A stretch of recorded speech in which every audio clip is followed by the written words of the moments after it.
Friends, ఈరోజు మనము పల్లి చట్నీ ఎలా రెడీ చేసుకోవాలో చూసుకుందాం. ఫస్ట్ ఏంటంటే స్టవ్ ఆన్ చేద్దాం.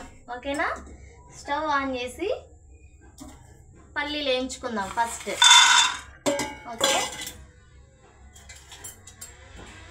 ఇలా తిప్పుతూ ఉండాలి పల్లీలు, ఎందుకంటే అవి మాడిపోతాయి కదా, మాడిపోతే చట్నీ టేస్ట్ అనిపించదు కాబట్టి మనం ఇలా తిప్పుతూ ఉండాలి. ఓకేనా? ఓకే, ఇడ్లీలోకి కానీ దోశల్లోకి కానీ.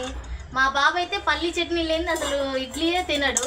సో మనం పిల్లలకి టేస్టీగా మనం వండి పెట్టాలంటే టేస్టీగా చేయాలి కాబట్టి వాళ్ళకి నచ్చినట్లు మనం చేయాలి. పల్లీలు ఇలా తిప్పుతూ ఉండాలి మాడిపోకుండా.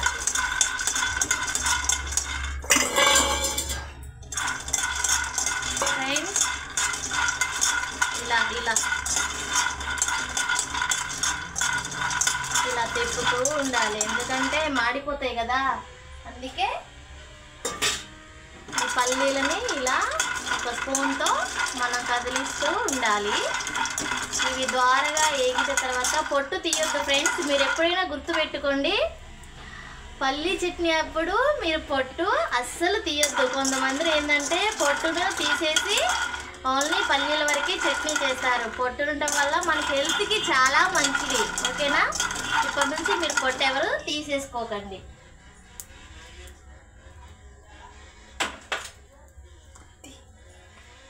ఓకే ఫ్రెండ్స్, పల్లీలు వేగిపోయాయి. నెక్స్ట్ మనం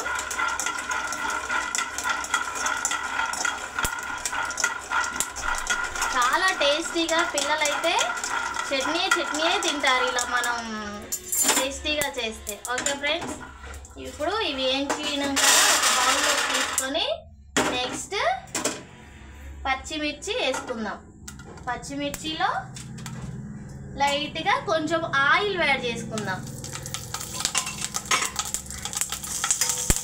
వాటిని కూడా జాగ్రత్త ఫ్రెండ్స్, ఇవి పచ్చిమిర్చి ఆయిల్ అనేది ఫేస్ మీద హ్యాండ్స్ మీద పడతాయి. సో కాబట్టి చాలా జాగ్రత్తగా వేయించుకోవాలి. ఇప్పుడు పచ్చిమిర్చి అండ్ పల్లీలు కలిపి మిక్సీ జార్లోకి తీసుకొని మనం ఏం చేయాలంటే చల్లగా అయిపోయిన తర్వాత ఒక మిక్సీ జార్లోకి తీసుకొని పల్లీలు కూడా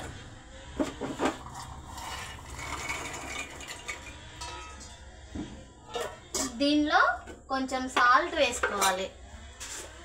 మన టేస్ట్కి సరిపడినంత సాల్ట్ వేసుకోవాలి. ఓకే, సాల్ట్ వేసుకోవాలి. అదేవిధంగా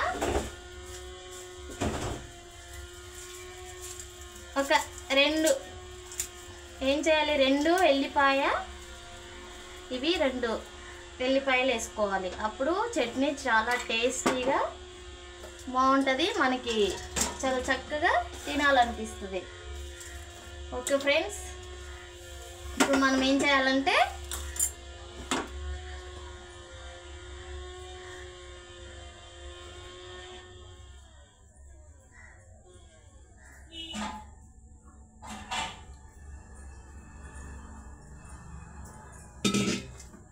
మనము మిక్సీ జార్ తీసుకొని మిక్సీ జార్లో చట్నీ మిక్సీ పట్టేసుకుందాం.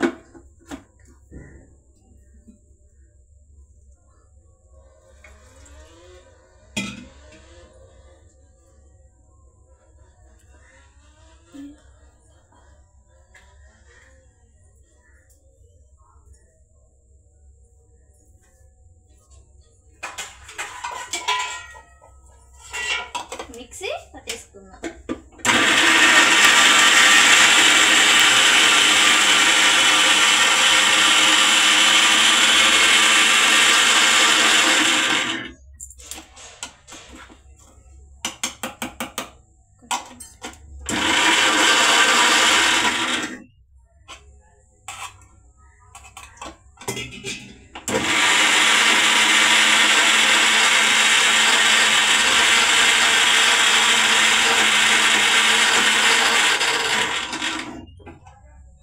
ఓకే ఫ్రెండ్స్, మిక్సీ రెడీ అయిపోయింది. మిక్సీ చేసేసుకున్నాము.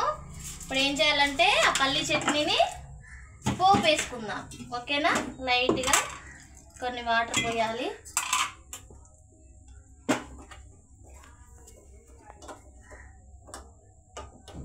మళ్ళీ స్టవ్ ఆన్ చేసుకొని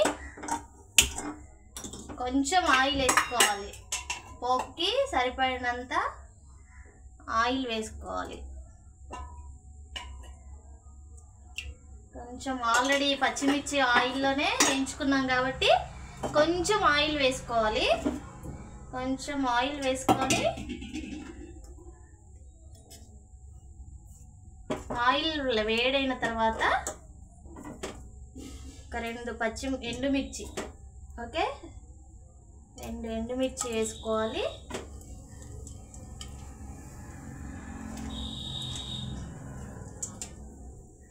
నెక్స్ట్ తాలింపు గింజలు కొన్ని వేసుకోవాలి.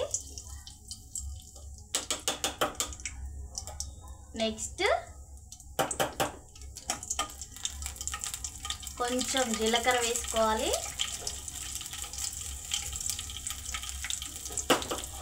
అండ్ లాస్ట్ అండ్ ఫైనల్ కరివేపాకు వేసుకోవాలి.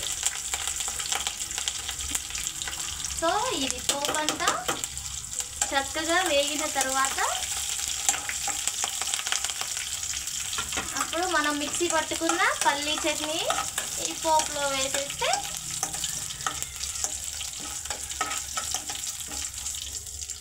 ఓకే, పోపు రెడీ అయిపోయింది. మనము ఈ మిక్సీ పట్టుకున్న పల్లీ చట్నీ పోపులో వేసుకుంటే చాలా హెల్దీ అండ్ టేస్టీ పల్లీ చట్నీ మనం దోశల్లో కానీ ఇడ్లీలో కానీ చాలా టేస్టీగా తినొచ్చు. ఓకే ఫ్రెండ్స్, మా ఈ రెసిపీ మీకు నచ్చినట్టయితే లైక్ చేయండి. Okay, thank you.